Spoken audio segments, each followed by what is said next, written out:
Assalamualaikum warahmatullahi wabarakatuh. Sobat Rumi, banyak yang mengatakan bahwa fana dalam istilah tasawuf adalah penyatuan dengan Tuhan. Lalu bagaimanakah cara untuk menuju fana agar kita bisa menyatu dengan Tuhan? Mau tahu jawabannya? Simak selengkapnya dalam video ini. Bersama saya Ali dan Kang Jabir. Selamat datang di channel Rumi Institute, tempatnya berbagi pemikiran Maulana Jalaluddin Rumi dan tasawuf.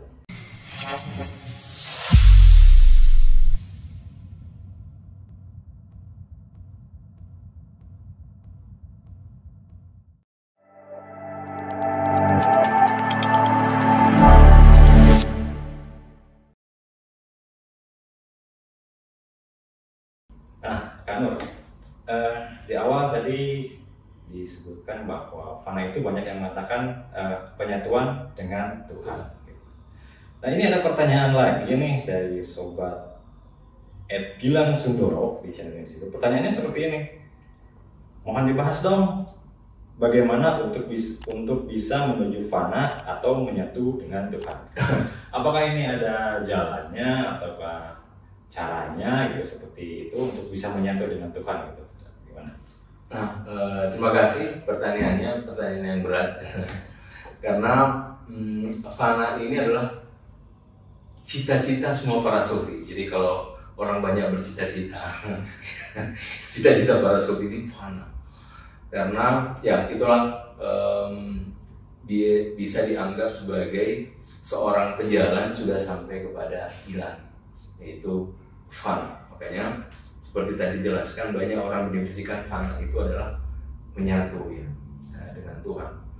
Nah, menyatu di sini dalam pengertian bahwa bukan menyatu seperti, karena kita bahas dulu, menyatu itu bukan seperti dua sesuatu yang menyatu ya. Karena kalau dalam sufi yang ada hanya satu Tuhan, yang lain tidak ada gitu. Jadi itu sudah jelas dalam pandangan tasawuf bahwa yang ada hanya Tuhan.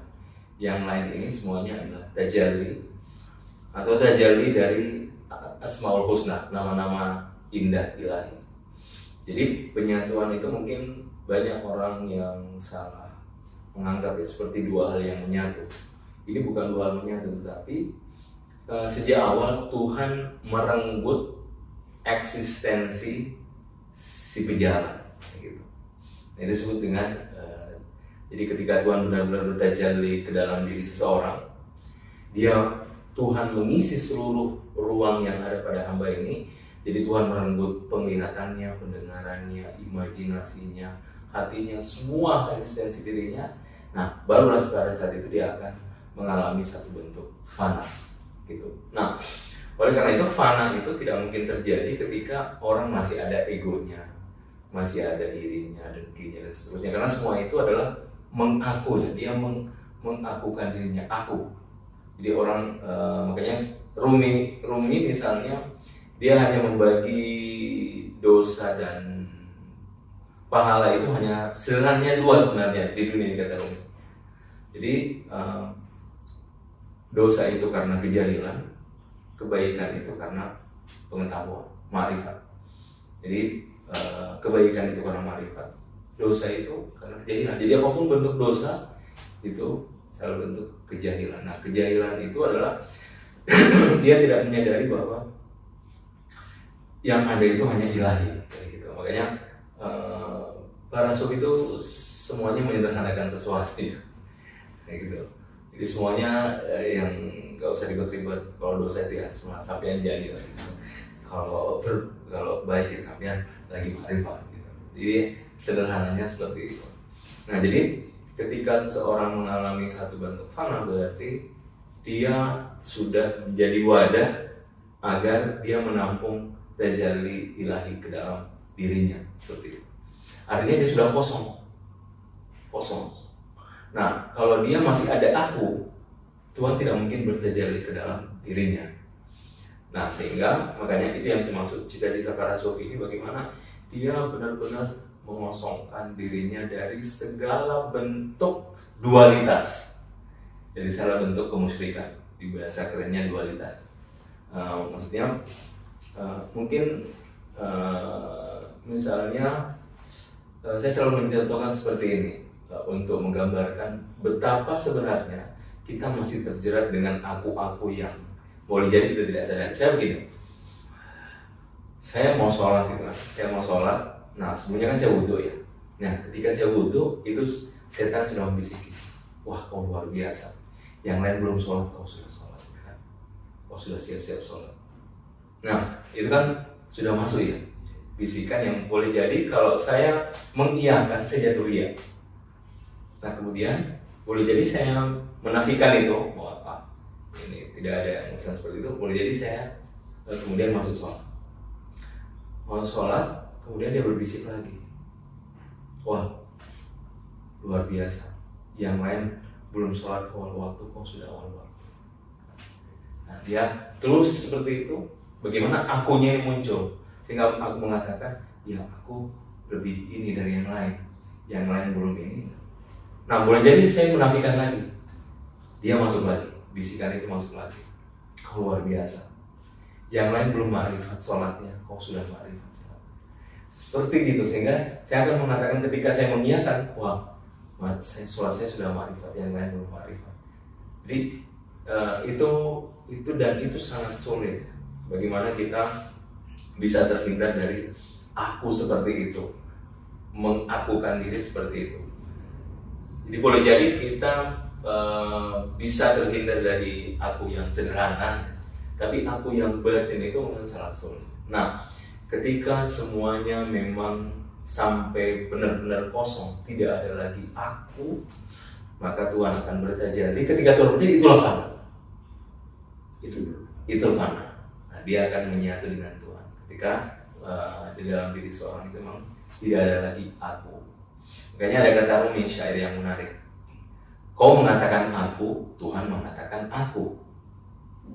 Pilihannya tidak ada yang lain, kecuali entah kau yang mati di sisi Tuhan atau Tuhan mati di sisi kamu. Tapi karena dia hayyul la yamut, senantiasa hidup dan tidak pernah mati, maka kau mati di sisinya. Nah, bagi syair ini sebenarnya Rumi sedang menjelaskan tentang bagaimana fana ya. Nah, sehingga pertanyaannya, bagaimana kita bisa sampai ke fana? Ya, kosongkan diri. Bagaimana kosongkan diri? Sulit.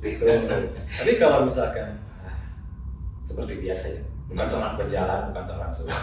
Nggak bisa ya. Itu kalau mau menuju fana itu harus berjalan. Nggak bisa. Kalau saya selama sepanjang baca buku-buku para sufi, saya tidak menemukan orang fana kecuali dengan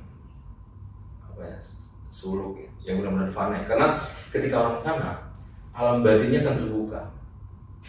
Alam batin terbuka, dia akan menyaksikan alam batin, dan penyaksian itu menghasilkan ma'rifat, begitu. Ma'rifat. Jadi fana itu banyak konsekuensinya.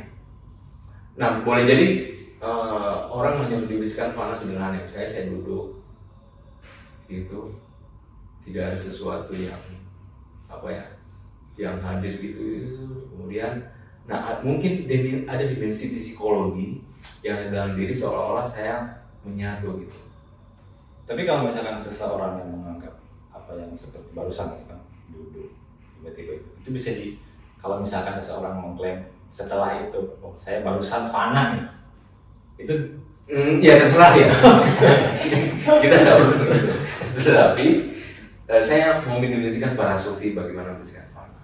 Makanya ciri fana adalah alam batinnya akan terbuka. Ini yang saya maksud. Inilah semua cita-cita para sufi. Bagaimana dalam suluknya perjalanan rohaniannya itu sampai dia fana. Karena kalau sudah fana, itu berarti dia alam batinnya sudah terbuka. Jadi Tuhan bertajalli, hatinya berarti bersih. Ketika hatinya bersih, hati ini yang menyaksikan dimensi batin. Nah, karena menyaksikan, dia menghasilkan ma'rifat. Nah, makanya kalau orang fana, saya pasti nanya, apa ma'rifat? Gitu. Apa ma'rifatnya? Karena ya boleh jadi saya merasakan fana tapi hanya dimensi psikologi, tidak menghasilkan apa-apa kecuali rasa. Fana itu pasti menghasilkan dimensi batin dan ma'rifat. Karena alam batin saya terbuka. Nah, ketika saya terbuka, alam batin saya otomatis saya menyaksikan. penyaksian itulah marifat. Nah, itu. Jadi misalkan gini nih, Kak Nur ini udah fana. Saya nanya, Kak Nur udah fana, apa marifatnya? Nah, kalau boleh dicontohkan apa nih kira-kira? Nggak tahu saya mana. Karena kan belum jadi kita nggak bisa memberikan contoh teman-teman. Jadi tetap harus bertanya kepada yang bicara. Nah, gitu.